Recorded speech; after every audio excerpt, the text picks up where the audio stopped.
전국에 계신 시청자 여러분, 그리고 구원을 사모하시는 성도 여러분, 안녕하셨습니까?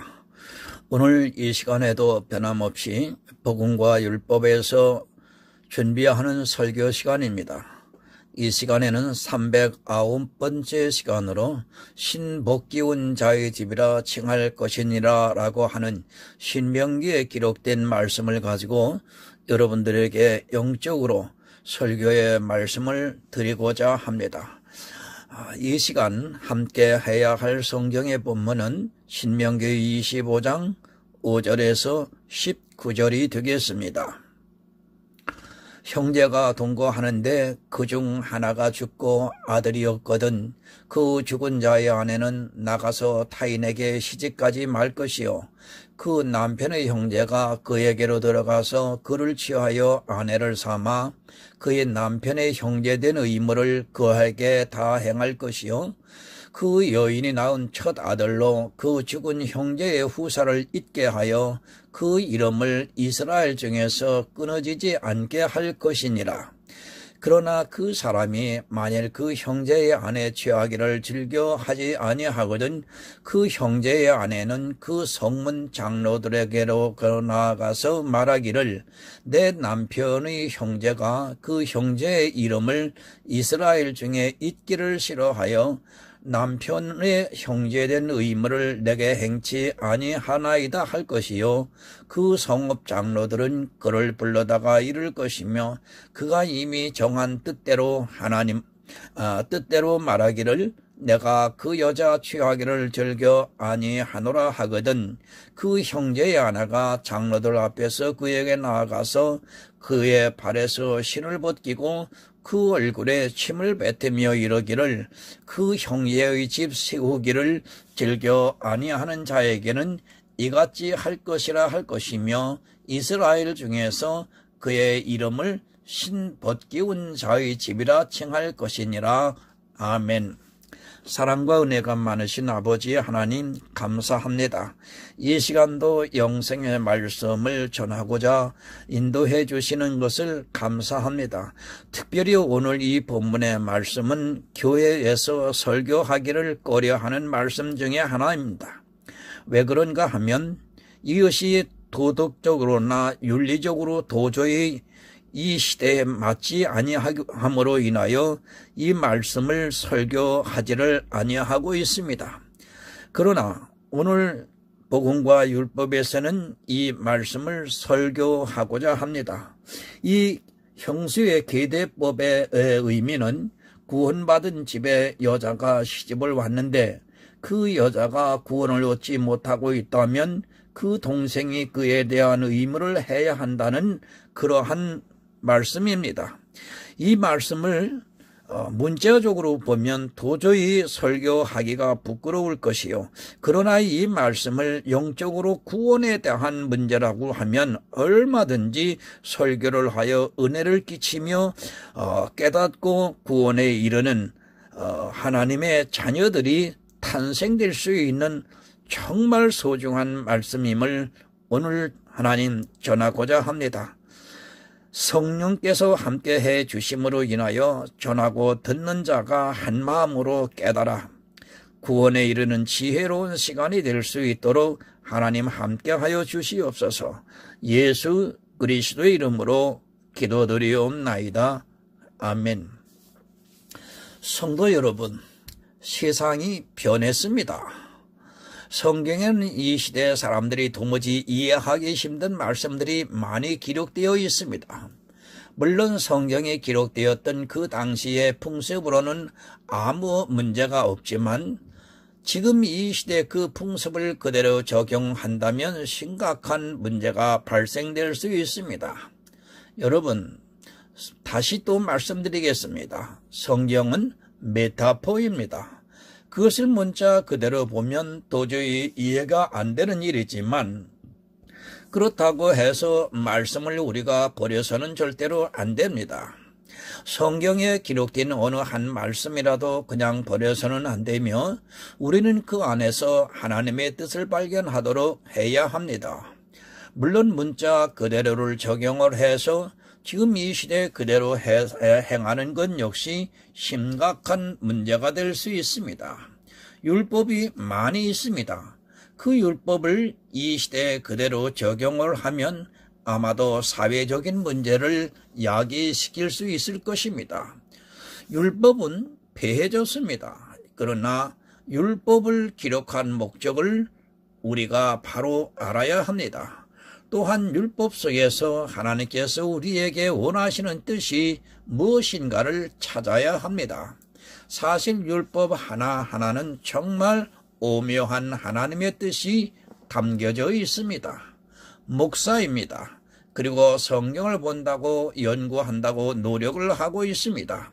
하지만 사실 율법에 담겨있는 하나님의 뜻을 다 안다는 것은 거의 불가능하다고 보아야 합니다. 안다고 해봐야 아주 일부분을 아는 것을 성령의 감동으로 여러분에게 전달을 하고 있습니다. 세상 지식으로 보려고 하지 마시기 바랍니다. 성경은 반드시 믿음의 눈을 가지고 보아야 하지 세상의 지식적인 것을 가지고 보려고 하다가는 심각한 오류에 빠질 수 있다는 것을 늘 기억해야 합니다. 그리고 그 안에서 가능한 율법의 행위를 따라가려고 하지 말고 예수를 발견해야 바른 성도라고 믿고 있습니다. 율법을 보고 그 행위를 그대로 하려고 한다면 그는 이스라엘과 다를 것이 없는 사람입니다. 구원입니다. 성경은 우리가 어떻게 해야 구원을 얻을 수 있는가를 가르쳐주고 있습니다. 성경을 보고도 신앙생활을 하고도 구원을 얻지 못한다면 그는 이 세상에서 가장 불쌍한 사람입니다. 예수 그리스도가 신약에 와서 이미 밝히 보이고 있는데도 구원을 얻지 못한다면 그는 이스라엘이 진노를 받는 것보다 더 큰 진노를 받게 된다는 것을 잊어서는 안 됩니다. 어린아이는 시키는 대로 합니다. 그러나 나이가 들면 자기가 해야 할 일들을 생각을 하면서 합니다. 꼭 시키는 것이 아니라 내가 어떻게 해야 하는가를 알게 됩니다. 시키는 것이 법이라면 스스로 판단을 해서 자기가 해야 하는 일을 하는 것은 성령의 감동이라고 말할 수 있습니다. 그러나 어떻습니까? 성령의 시대를 살아가고 있는 지금 교회의 모습을 보면 어린아이와 같은 신앙생활을 하고 있습니다. 어린아이 사고에서 벗어나지를 못하고 있고 그저 누군가 시키는 것을 자기도 잘 하려고 애를 쓰고 있습니다. 그런 어린아이에서 벗어나지를 못하면 구원을 얻을 수 없다는 것을 늘 생각하면서 자기 자신을 살펴보아야 합니다. 시편 49편 4절을 보겠습니다. 내가 비유에 내 귀를 기울이고 수금으로 나의 오묘한 말을 풀리로다. 성경은 여러분 시적인 언어입니다. 시라는 자체가 그 안에 여러 가지 의미를 담고 있습니다. 시는 작가의 사상을 언어를 통해서 그 안에다 감추어서 독자들로 하여금 여러 가지 생각을 하게 만들고 있습니다. 그 시를 보면서 이 사람은 이렇게 해석을 하고 저 사람은 저렇게 해석을 하고 있습니다. 그러나 분명한 것은 시를 쓴 작가는 답을 압니다. 마찬가지로 성경은 참으로 오묘합니다. 어떤 눈으로 보느냐에 따라서 전혀 다르게 해석이 되고 있습니다. 율법의 눈으로 보면 거의 모든 말씀이 율법으로 해석이 되고 있고 복음의 눈으로 보면 거의 모든 말씀이 다 복음으로 해석이 되고 있습니다. 이스라엘은 율법의 눈으로 성경을 보다가 결국에는 율법주의에 빠져서 사망에 이르게 되었습니다. 성경은 성경이 답을 해주고 있습니다. 비유로 되어 있다고 해서 그것을 성경 밖에서 찾으려고 한다면 그것 역시 심각한 문제가 된다는 것을 알아야 합니다. 비유로 되어 있지만 그 비유가 성경에 다 감추어져 있다는 것을 알아야 합니다. 본문에서는 전혀 이해가 안 되는 말씀이라 해도 그것이 다른 말씀에서 보면 그 해석이 나오고 있다는 말씀입니다. 율법을 그렇게 해석을 해야 합니다. 성경에 기록이 되어 있는 율법을 그대로 지키고자 한다면 그것은 너무도 어리석은 사람입니다. 살인하지 말라는 율법이 있습니다. 물론 우리는 육적으로 살인을 해서는 안 됩니다.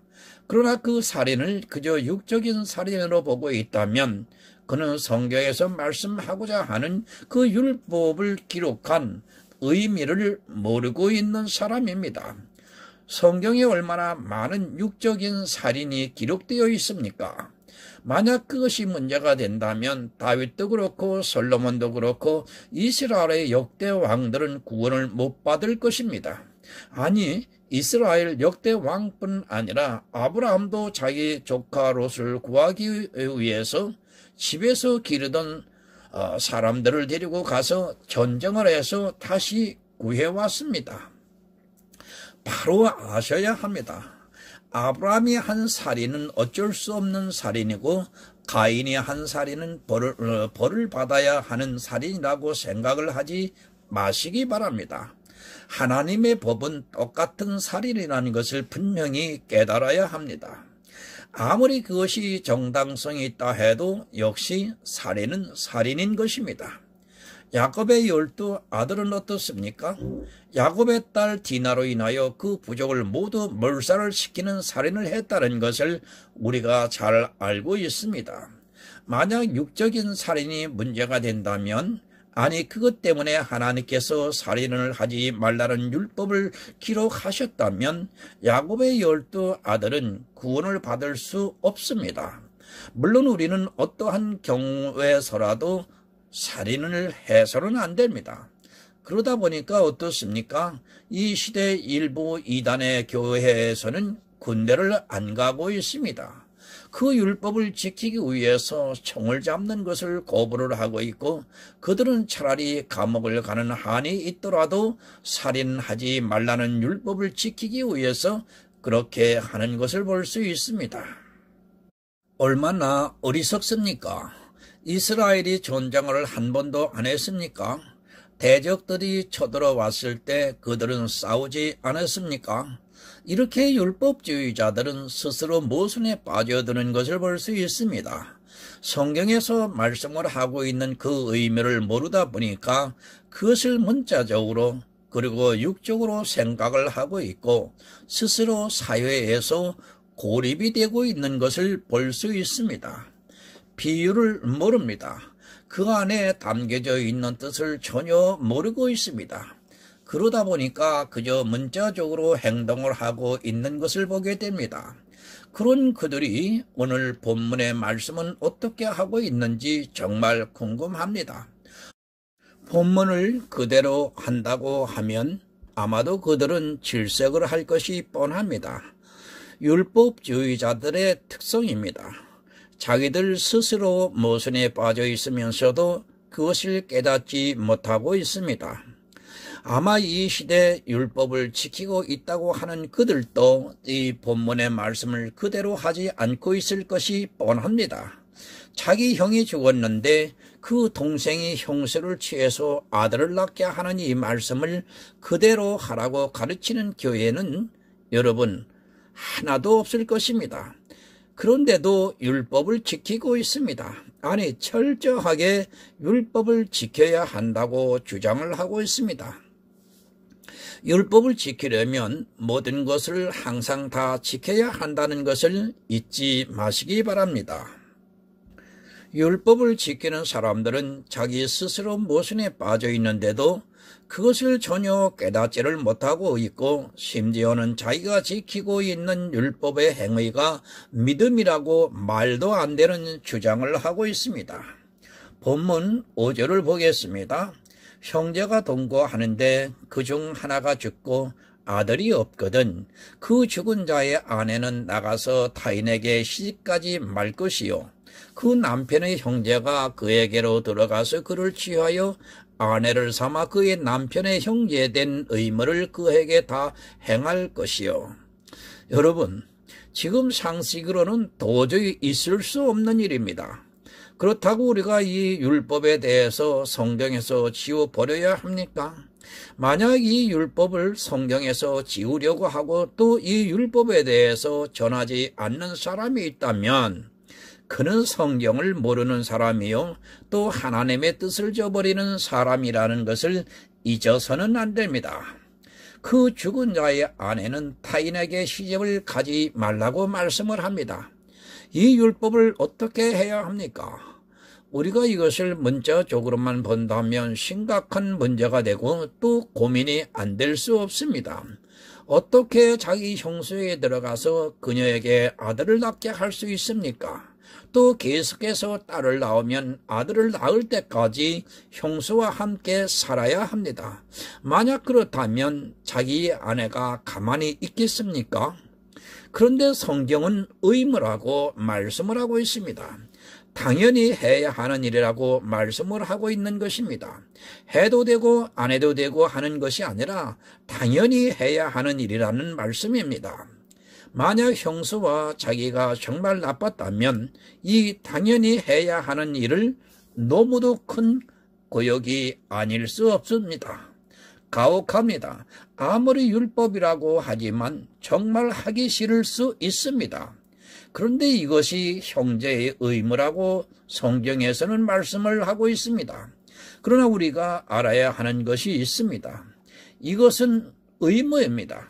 그리고 이 시대도 반드시 이렇게 해야 한다는 것을 알아야 합니다.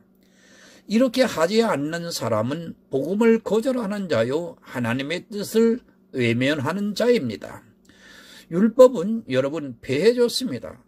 그러나 그 의미를 우리가 알아야 하고 그 의미를 우리는 이 시대에 그대로 행해야 하는 의무가 있다는 것을 알아야 합니다. 자기가 해야 하는 의무를 저버리는 사람은 성도로서 합당하지 않습니다. 제가 지금 문자 그대로 죽은 형의 형수를 취해서 아들을 낳으라고 이 말씀을 드리는 것이 절대로 아닙니다. 아들에 대한 의미를 알아야 합니다. 성경은 아들을 너무 중요하게 기록하셨습니다. 족보를 보면 알겠지만 특별한 경우를 제외하고는 다 아들의 이름만을 기록했습니다. 왜 그렇게 했는가를 우리가 알아야 합니다. 하나님께서 남자와 여자를 차별을 해서 그렇게 하셨습니다. 또 누군가는 그런 이야기를 하는 것을 들었습니다. 하와가 죄를 범함으로 여자로 인하여 죄가 들어와 그렇다는 말을 합니다. 참으로 안타깝습니다. 야곱의 부인 중에 라헬을 보시기 바랍니다. 그뿐 아니라 사무엘의 어머니 한나도 역시 아들을 얻기 위해서 성전에서 눈물을 흘리면서 기도를 했던 것을 볼 수 있습니다. 왜 그들이 그토록 아들을 원했는가를 알아야 합니다. 남아 선호 사상이라고 그랬습니까? 하나님께서 아들을 더 사랑하시기 때문에 그렇게 하셨습니까? 절대 아닙니다. 아담과 하와는 여러분 같은 존재입니다. 그리고 남자냐 여자냐 하는 것은 하나님께서 보실 때 아무런 의미가 없습니다. 똑같은 죄인이고 멸망을 받아야 하는 짐승과 같은 죄인인데 아들이면 어떻고 딸이면 어떻습니까? 아들의 의미를 우리는 알아야 합니다. 성경에서 아들이라고 말씀을 하고 있습니다. 그것은 여러 가지 의미가 있습니다. 물론 생리적으로 아들이 있습니다. 그리고 또 한 가지 아들이 있습니다. 그 아들은 구원을 받은 사람을 의미하기도 합니다. 또 여자의 입장에서는 아들을 낳아야 구원이 해산을 이루는 것으로 해석을 하는 것을 볼 수 있습니다. 아들은 단지 생리적인 아들이 아니라는 것을 우리는 알아야 합니다. 마찬가지입니다. 본문의 말씀이 단지 아들을 낳는 것을 위해서라면 하나님께서는 이렇게 하시지 않았습니다. 굳이 이렇게 하실 필요가 없습니다. 이 아들은 구원을 상징하기 때문입니다. 디모데전서 2장 15절을 보겠습니다. 그러나 여자들이 만일 정절로서 믿음과 사랑과 거룩함에 거하면 그 해산으로 구원을 얻으리라. 여자입니다.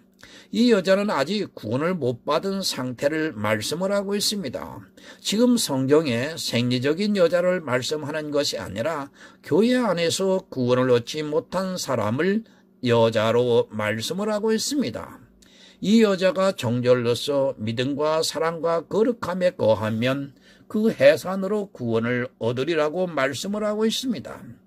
이스라엘은 승리자입니다. 구원을 얻은 성도라는 말씀입니다. 그런 승리자의 족보에 들어가려면 반드시 그 족보에서 아들을 낳아야 합니다. 만약 그 여자가 아들을 낳지 않으면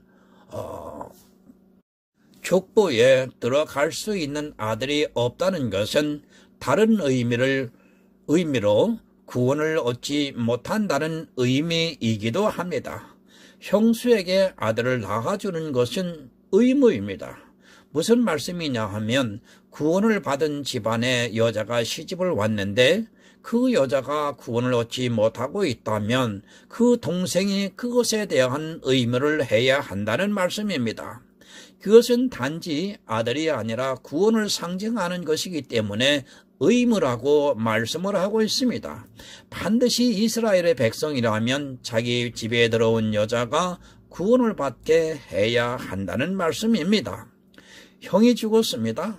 그러면 당연히 그 동생이 형수가 구원을 얻을 수 있게 그 의무를 행해야 한다는 것을 가르쳐주는 말씀입니다.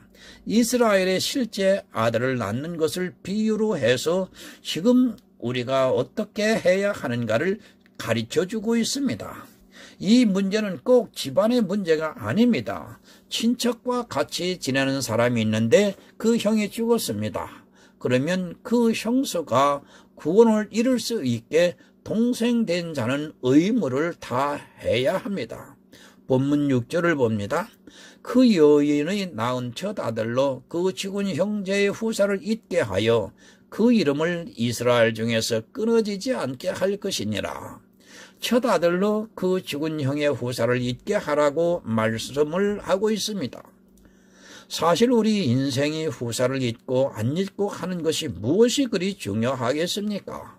그러나 우리 성도는 후사를 잊게 해야 하는 의무를 가지고 있는 사람입니다. 이렇게도 생각할 수 있습니다. 우리의 형이 누구입니까? 바로 예수 그리스도입니다. 그런데 그 예수의 신부가 되고자 교회에 들어온 사람들이 있습니다. 그렇다면 동생인 우리가 해야 하는 일이 무엇입니까? 그 형수의 후사를 잊게 해 주어야 하는 의무가 우리에게 있다는 말씀입니다. 이스라엘이 무엇을 상징합니까? 구원을 얻은 성도들의 모임을 이스라엘이라고 합니다. 그럼 이 이스라엘 중에서 형수의 후사가 끊어지게 해서는 안 됩니다. 우리는 성경에서 여러 가지 의미를 발견하고 그 의미를 통해서 지금 이 시대를 살아가고 있는 우리가 어떻게 행해야 하는가를 바로 알아서 구원을 얻는 성도 이스라엘이 끊어지지 않도록 해야 합니다.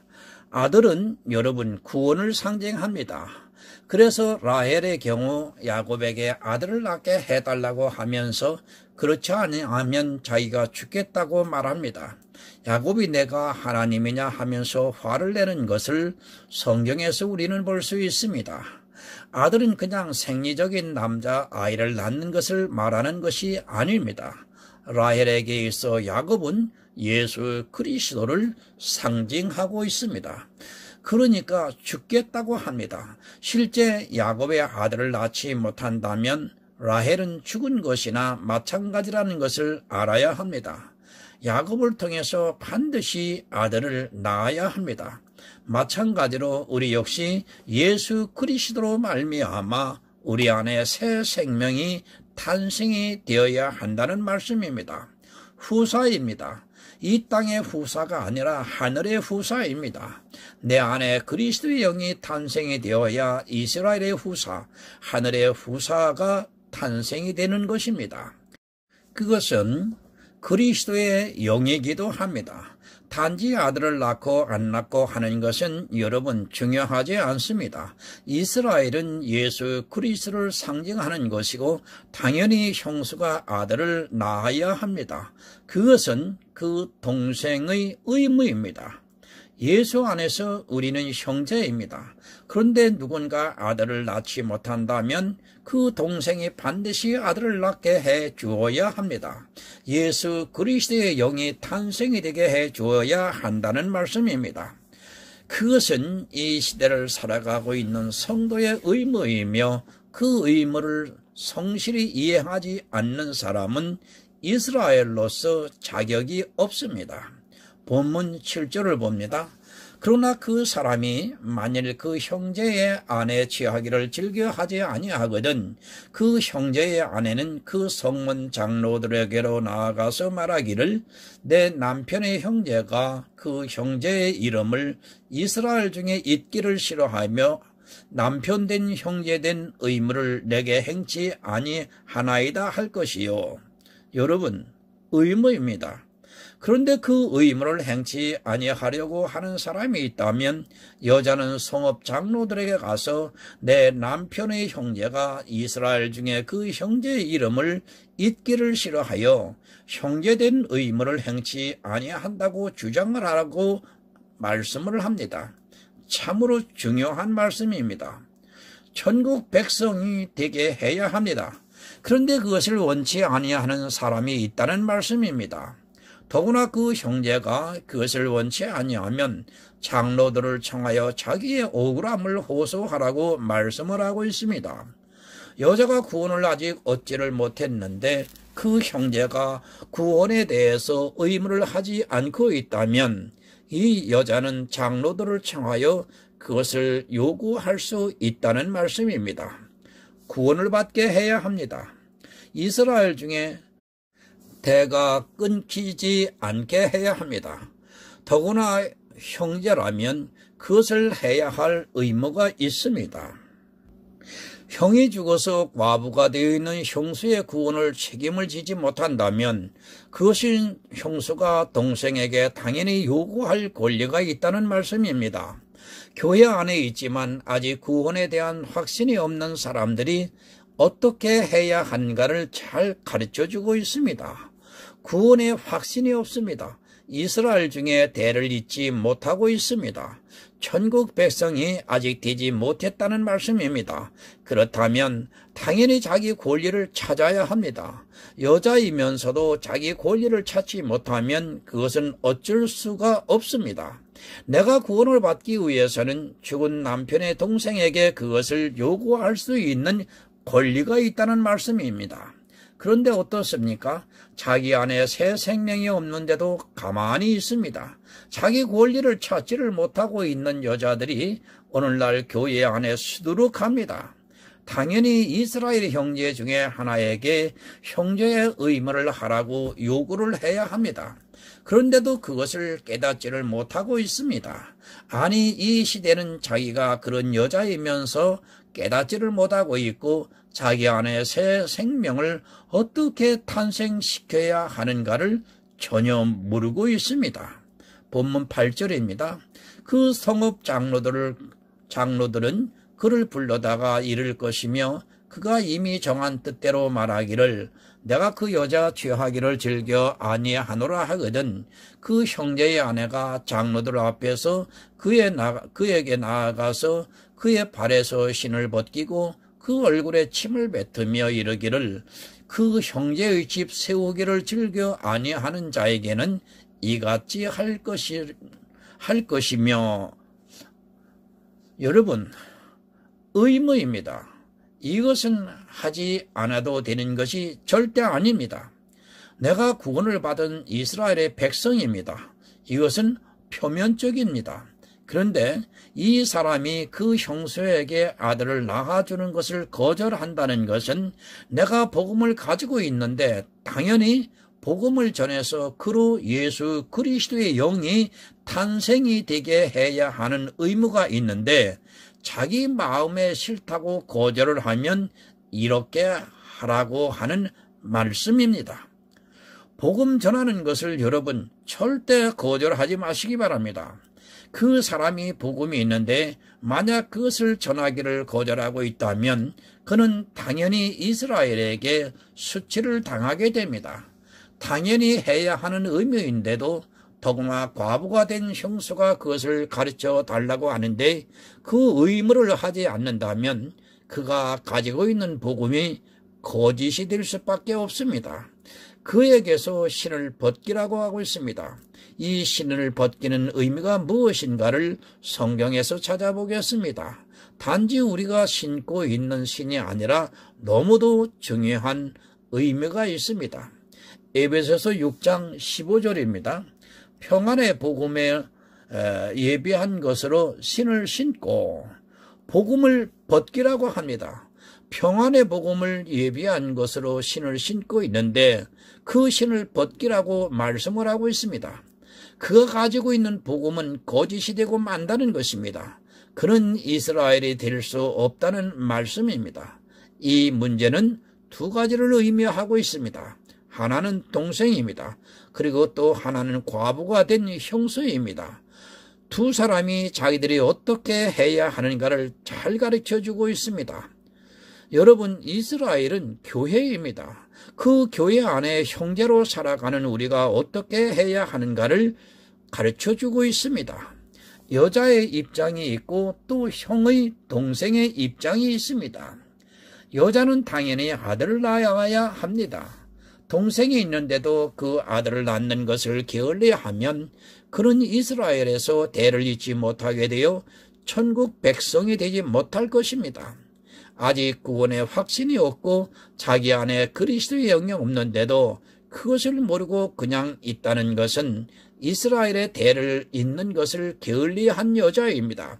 반드시 교회에 나왔으면 대를 이어야 합니다. 천국 백성의 대를 이어야 합니다.